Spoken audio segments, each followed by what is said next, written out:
આજની ધર્મકથા. પ્રણામ. વાદીદેવ સુરી મહારાજ, એમના નામની પરમ સાર્થકતા જે પ્રસંગની અંદરમાં આપણે સૌ વર્તાવી શકીએ એવો પ્રસંગ એટલે દિગંબરાચાર્ય કુમુદચંદ્રજી સાથે વાદનો પ્રસંગ. આ પ્રસંગની પૂર્ણાહુતિ એક અપેક્ષાએ થઈ કે વાદ શ્વેતાંબર પક્ષ જીત્યો.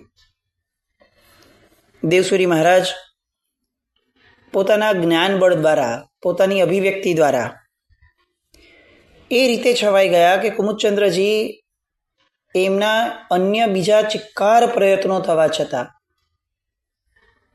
પોતે પોતાનું વર્ચસ્વ જમાવી ન શક્યા. સામાન્ય રીતે યાદ કરીએ તો એવું લાગે કે જ્યારે કુમુદચંદ્રજીનો પ્રવેશ થયેલો પાટણમાં અને એમણે ધીરે ધીરે બધું કેપ્ચર કરવા લાગેલું, નિર્ણાયકો જે હતા એ જ્યુરીની અંદરના પણ સભ્યોને પોતે ખરીદી લીધેલા, અને જ્યારે શ્રાવકો એવું કહેતા હતા કે સાહેબ જિંદગીમાં કમાયેલું બધું વેરી દઈએ, આપ એક રજા આપો.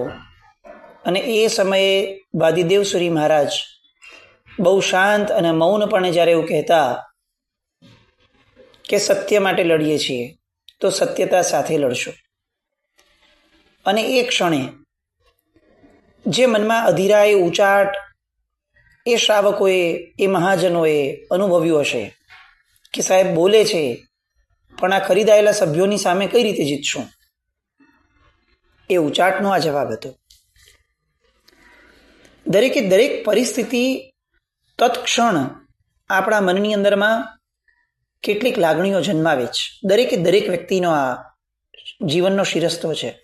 તત્ક્ષણ લાગણીઓ જન્મે જ, અને એ લાગણીઓ મોહનીય કર્મના આધાર ઉપર જન્મેલી છે. એટલે એ ક્યાંક ને ક્યાંક આપણને વિકૃતિ તરફ લઈ જશે, બંધ તરફ લઈ જશે, એ નિશ્ચિત વાત છે. ધર્મ કોને કહેવાય?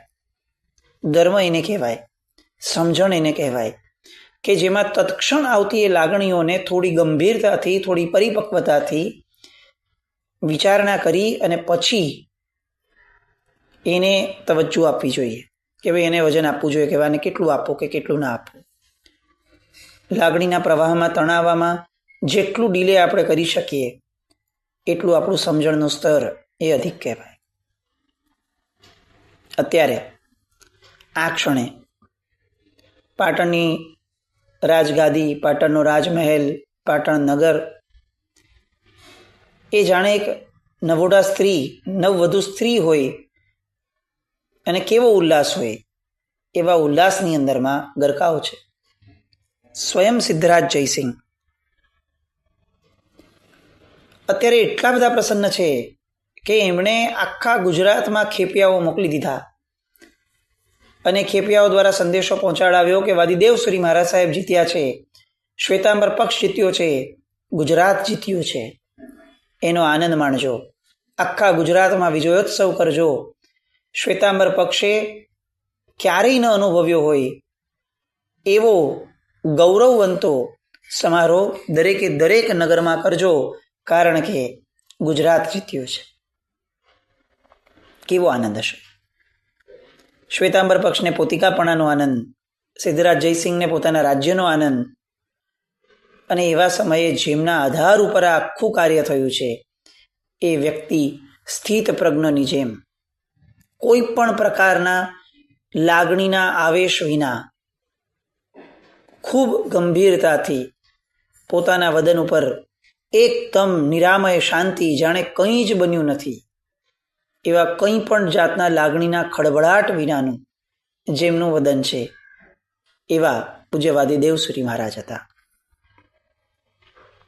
આ કામદેવી એને ત્યાંથી જે અવર્જગરગલા નામની જે સિદ્ધ યોગીએ ત્યાંથી મોકલેલી અપ્સરા આવેલી એ તો આવી ગઈ, અને એણે જ્યારે આશીર્વાદ આપ્યા ત્યારે લોકોના મનની અંદરમાં વાદીદેવ સુરી મહારાજ સાહેબની સ્થાપના કેવી પ્રબળ થઈ હશે. આપણને પણ એમ ચોક્કસપણે ગઈકાલે એવું લાગ્યું હશે કે આ કેવી ગૌરવવંતી ક્ષણ સાહેબે આપણને આપી. કદાચ આપણે આ વાતને 935-950 વર્ષ થયા હશે, પણ આજે પણ એક ક્ષણને જીવી શકીએ એમ છે કે આવું આજે થયું હોત અને વાદીદેવ શ્રી મહારાજ સાહેબ જેવા મહાપુરુષ એ આપણને કેટલા સોહામણા, કેટલા વિદ્વાન, કેટલા મહાન ને કેટલા આદેય લખ્યા હશે. સાહેબે બધા જ કુમચંદ્રજી સહિતના દિગંબરોને વિદાય આપી અને પછી વિજયોત્સવ વગેરેની પ્રારંભની ઘટનાઓ, એનું જે મૂળ હતું એવો વિજયપત્ર એ મહારાજાએ લખીને આપ્યો અને પછીથી શરૂ થયો વિજયોત્સવ. એ વિજયોત્સવ કે જે વિજયોત્સવ માટે પાટણ નગરીએ રાજનગરની અંદરમાં જ્યારે સાહેબ હતા અને પત્ર મોકલેલો હતો ત્યારથી જેના મંડાણ કર્યા હતા એ વિજયોત્સવ. કોઈના શુભ વેણ એ કેટલા સહાયક બને છે. આપણને પાટણ સંઘના શુભ વેણ, એમની શુભતા, એમનો ઉલ્લાસ એ કદાચ શ્રેષ્ઠતમ શુકન લાગે કે જ્યારે દેવશ્રી મહારાજે સામાન્ય પણ એક પત્ર લખ્યો હતો કે ભાઈ મારી ઈચ્છા છે કે આપણે વાદની અંદર બહાર આવવા છે, અને એ સમયે સાહજિકપણે શ્રી સંઘે જે રીતે વધાવ્યો. સાહેબ, વિજયોત્સવનો લાભ પાટણ શ્રી સંઘને આપજો. આ શબ્દ, આ વાક્ય, આશીર્વાદ, મંગળ, આ આપણા જીવનમાં જો આવી જાય, મોઢામાંથી જ્યારે શબ્દ નીકળે કોઈની પણ માટે, ગમે તેવા પ્રસંગ માટે, ત્યારે આશીર્વચન હોય. આશીર્વાદ એ પણ એક મંગળ છે. શુભ વેણ સ્વયં એક મંગળ છે, એવું આપણને આના પરથી લાગે. સાહજિકપણે મોકલેલા પત્રનો સહજ જવાબ આપ્યો હતો સહસા કે સાહેબ વિજયોત્સવનો લાભ અમને આપજો. અને આજે એ વિજયોત્સવ એ જ શ્રી સંઘ એ જ ક્ષેત્રની અંદરમાં માણી રહ્યો છે. આખા નગરની અંદરમાં ઢોલ નગારા વાગે છે અને રાજાશાહી ઠાઠથી, રાજમહેલથી લઈ અને પાટણના ઉપાશ્રયની અંદરમાં સાહેબનો પ્રવેશ થશે એવી જાહેરાત થઈ અને ત્યાં સુધીનો આખો આ વિજયોત્સવ. રાજછત્ર, 4 ચામરો વિંજાઈ રહ્યા છે અને રાજા સ્વયં સિદ્ધરાજ જયસિંહ ચાંદીના છત્ર લઈ, રાજછત્ર લઈ પૂજ્યવાદી દેવશ્રી મહારાજ સાહેબના મસ્તક ઉપર ધારણ કરી અને આગળ ચાલવાના છે. જૈન શાસનની આ દિવ્ય પતાકા, જૈન શાસનનો ઉજ્જવળતમ પ્રસંગ એ એક ક્ષણે ત્યાંથી મંડાણ પામવાનો હતો. કેવું લાગે? ગુજરાતનો નાથ એ એક આચાર્ય ભગવંત ઉપર રાજછત્ર પકડીને ચાલશે. શું ગરિમા લાગતી હશે એ સમયના લોકોને. આ આચાર્ય ભગવંત કેવા પૂજનીય લાગતા હશે. એક વ્યક્તિના આધાર ઉપર કેટલી મોટી ગૌરવવંતી ક્ષણ આ જૈન શાસનને મળી. આ વાદની અંદરમાં બોલાયેલા વચનો, તર્કો, દલીલો આજે પણ આપણી માટે દુર્લભ છે, આપણી કમનસીબી છે. પણ આ વિજયોત્સવ જે છે એ જે આધાર ઉપર થયો ને, એ વાદ ખરેખર ઈચ્છનીય અને ઈષ્ટ તો આપણને બનવો જ જોઈએ.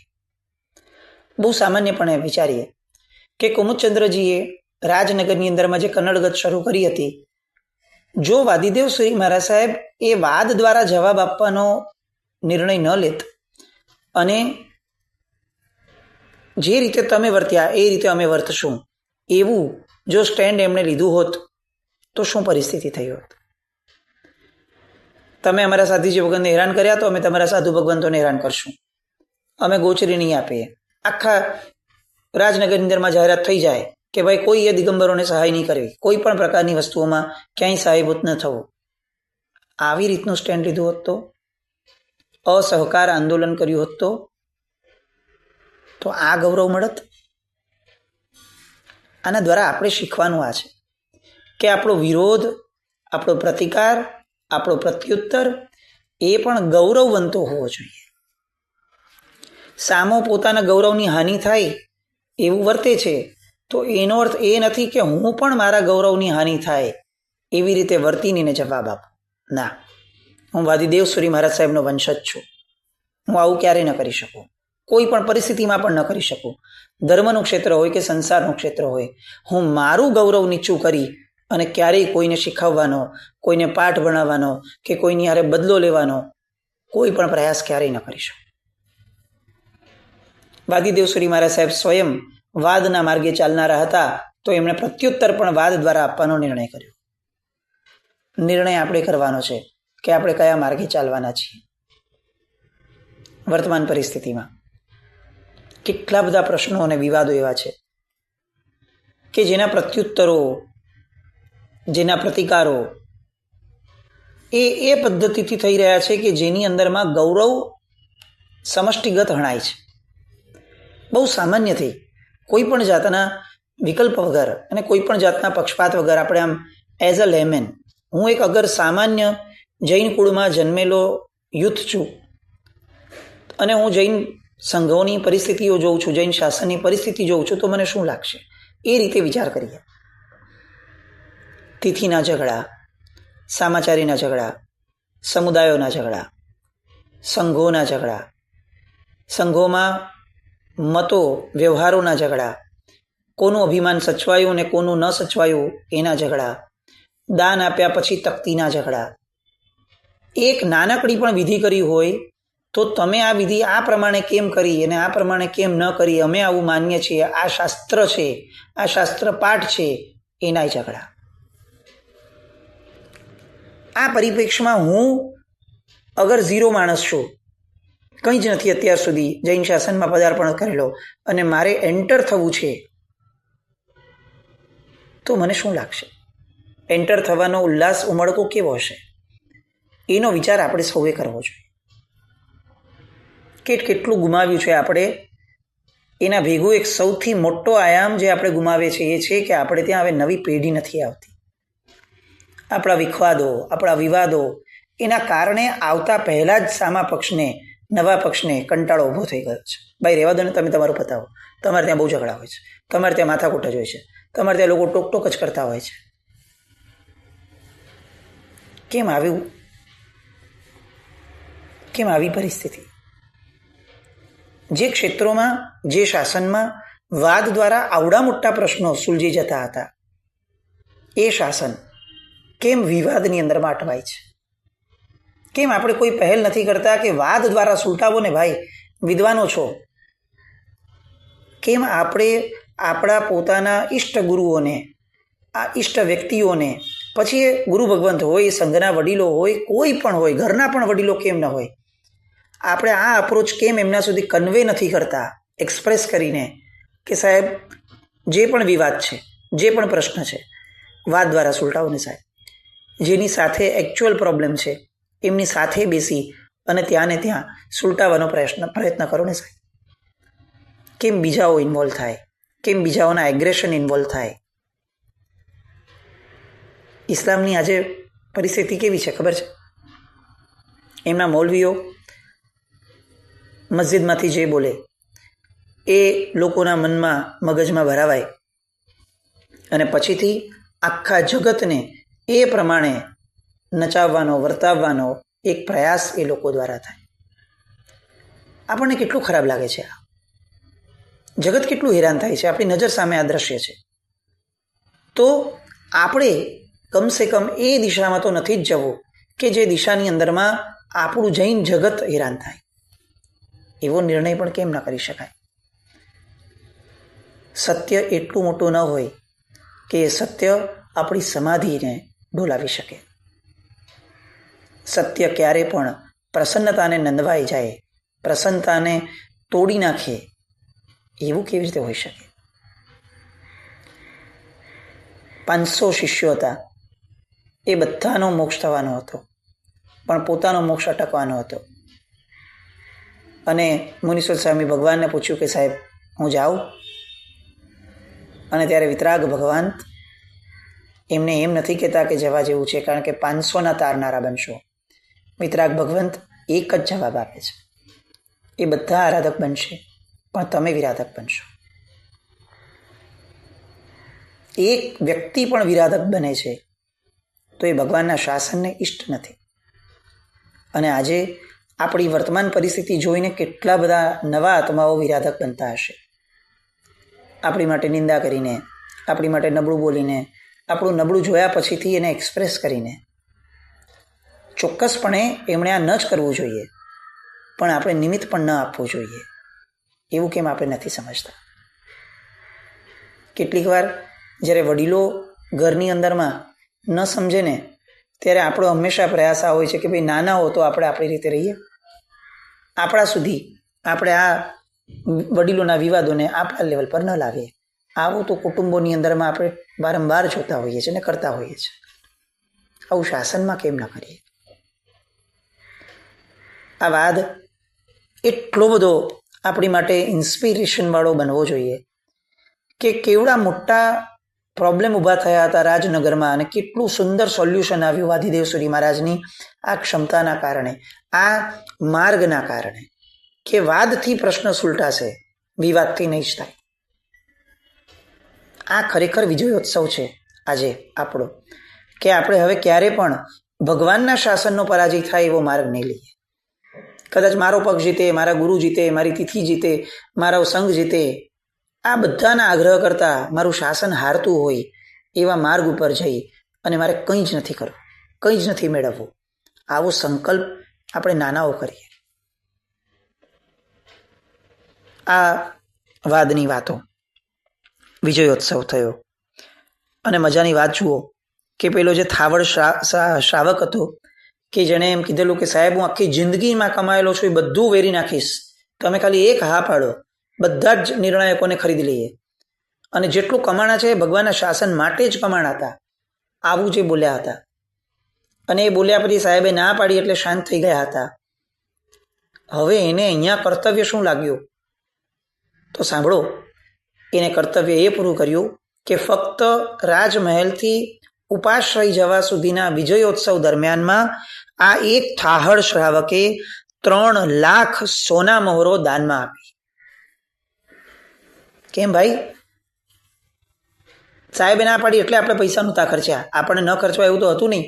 તો હવે જ્યારે પ્રસંગ પૂરો થઈ ગયો તો પછી શું? વિજયોત્સવ તો બધા મનાવે છે, આપણે બનાવી લેશું. નહીં, મારા મોઢામાંથી વેણ નીકળ્યું હતું કે સાહેબ મારે મારી લક્ષ્મી સમર્પિત કરવી છે. કદાચ એ સમયે ગુરુ ભગવંતને યોગ્ય ન લાગ્યું અને એ રસ્તે ન જવાયો, પણ આજે મારા હાથમાં પ્રસંગ છે, મારે મારા સંકલ્પને ન્યાય આપવાનો છે. એક વાર પ્રગટેલો શુભ વિચાર એ નિરર્થક ન થવા દેવાય. પરિસ્થિતિ કદાચ આપણને શુભતા આચરવાની તક ન આપે, એવું બની શકે, પણ આપણી મનસ્થિતિ એ સદાકાળ માટે લાલાયિત હોવી જોઈએ કે માંડ એક સારી ઈચ્છા થઈ છે મારા જેવા માણસને, હવે જતી ન કરો. કોઈ કે 500 મણ બોલ્યો, મારી કેપેસિટી 450 મણની જ હતી, હું 450 અટકી ગયો, લાભ એને મળી ગયો. હવે 450 મણ સુધીની મારી કેપેસિટીનું શું? એનો વિચાર પ્રામાણિકપણે મારે કરવો જોઈએ. કદાચ આ લાભ ન મળ્યો, પણ મારી કેપેસિટી જે હતી ખર્ચવાની એ તો હજી ઉભી જ છે. ભલે મારા જેટલું દ્રવ્ય, મારી શક્તિ જેટલું દ્રવ્ય, પણ હવે હું કંઈ જ ન વાપરું. પેલાએ 500માં લીધું અને એને ખર્ચો કરી લીધો. ઈચ્છા તો મને પણ જાગી હતી ભગવાનના શાસનમાં કંઈક સમર્પિત કરવાની, તો હવે એ ઈચ્છાનું શું? એ વિચાર આ થાહડ શ્રાવકના દ્રષ્ટાંત દ્વારા હંમેશા આચરણમાં લાવવાનો પ્રયત્ન કરવા જેવો છે. ગુરુ ભગવાન બહુ સરસ કહેતા કે એક પણ શુભ વિચાર જ્યારે મનમાં જીવને આવે છે ને, ત્યારે સમજવું કે એમનામાં તીર્થંકરનો અંશ પ્રગટે છે. કેમ? કારણ કે આ જગતની અંદરમાં જેટલા પણ શુભ વિચારના પૂતગલો છે એ બધા આપનાર કોણ આ જગતને? તો કે તીર્થંકર પરમાત્માઓ, અનંત તીર્થંકર પરમાત્માઓ. તો આ તીર્થંકર પરમાત્માનો શબ્દ દેહ છે, વિચાર દેહ છે કે જે મારામાં પ્રવેશ્યો. હવે પ્રવેશેલો એ તીર્થંકરનો શબ્દ દેહ એ નિરર્થક કઈ રીતે જવા દેવાય? અને થાહડ 3 લાખ સોના મોર દાનમાં આપે છે. વિજયોત્સવો આને કહેવાય, સરઘસ આને કહેવાય, વરઘોડાઓ આને કહેવાય. એક રાજા છત્ર લઈને ચાલતો હોય, શ્રાવકો લોકોની અંદરમાં જબરદસ્ત લૂંટાવતા હોય સોના મોહરો, અને એક પ્રભાવના એવી થતી હોય કે જેના કારણે પાટણના જનને એમ થાય કે જૈન એ કેટલા મહાન છે. ઉત્સવો તો આવા હોવા જોઈએ જે આપણી ગરિમાને વધારે. ઉત્સવો તો એવા હોવા જોઈએ કે જે આપણા ઉલ્લાસને વધારે. ઓછા થાય ને ઉત્સવો તો ચાલે, પણ ઉલ્લાસમય હોવા જોઈએ. ઘણું કરવું છે, દર અઠવાડિયે કરવું છે, એવા આગ્રહ કરતા જ્યારે બધા જ ઉલ્લસિત થઈ જાય એવા સમયે કરવું છે, અને ઉલ્લાસ ટકે એ રીતે કરવું છે. આવા વિચારોથી આગળ કેમ ન વધી શકે. હવે આ વસ્ત્ર પ્રતિષ્ઠાચાર્ય એટલે કે શ્વેતાંબર આચાર્ય ભગવંત વાદીદેવ સુરી મહારાજ એ ઉપાશ્રયમાં પ્રવેશ કરે છે, અને એ સમયે સિદ્ધરાજ જયસિંહ એમને વધાવતા એક નાનકડી વિનંતી કરે છે. એ જે શબ્દ વાપરે છે એ શબ્દનું જૈન જગતની અંદરમાં મહત્વ બહુ હોવું જોઈએ. એ શબ્દ માટે અને સૌથી મહત્વની વાત કે જે આપણે ગઈકાલે કરી હતી કે સ્ત્રી મુક્તિની વાતો આપણે કેટલીક કરી, એના સિવાયના 2 મુદ્દાઓ, કેવડી ભોજન નથી કરતા, અને નંબર 3 કેવડી વસ્ત્ર સહિત નથી હોતા, એટલે વસ્ત્ર સહિતનું વ્યક્તિ મોક્ષે ન જઈ શકે. આ 2 મત જે છે દિગંબરના, આજે પણ આ મત વિદ્યમાન છે. એ મતોની બાબતમાં કેટલાક ગ્રંથો રચાયા. વાદીદેવ સુરી મહારાજ સાહેબે પણ કેટલાક તર્કો રજૂ કર્યા. એમના અનુગામી બનેલા કેટલાક આચાર્ય ભગવંતોએ પણ આવા વાદો કર્યા. પણ આ 2 મુદ્દાઓને સમજવા પ્રયત્ન કરીએ. આપણા મત કરતાં ભિન્ન મત છે ને એનો વિરોધ નથી, પણ આપણા મતનું ગૌરવ એ આપણને હોવું જ જોઈએ. આપણા મતની સમજણ એ આપણને હોવી જ જોઈએ. આપણે શું છીએ એનો સૈદ્ધાંતિક વિચાર જે છે એ આપણામાં હોવો જ જોઈએ. એ ન્યાયે હવે આ વાદની અંદરમાં થયેલા બંને મુદ્દાઓ, એની ચર્ચાઓ, એની માટે આપણે ફરીથી મળશું. જીનાજ્ઞા કંઈ પણ બોલાય તો મિચ્છામિ દુક્કડમ. જય નામ જય અતિ શાસન.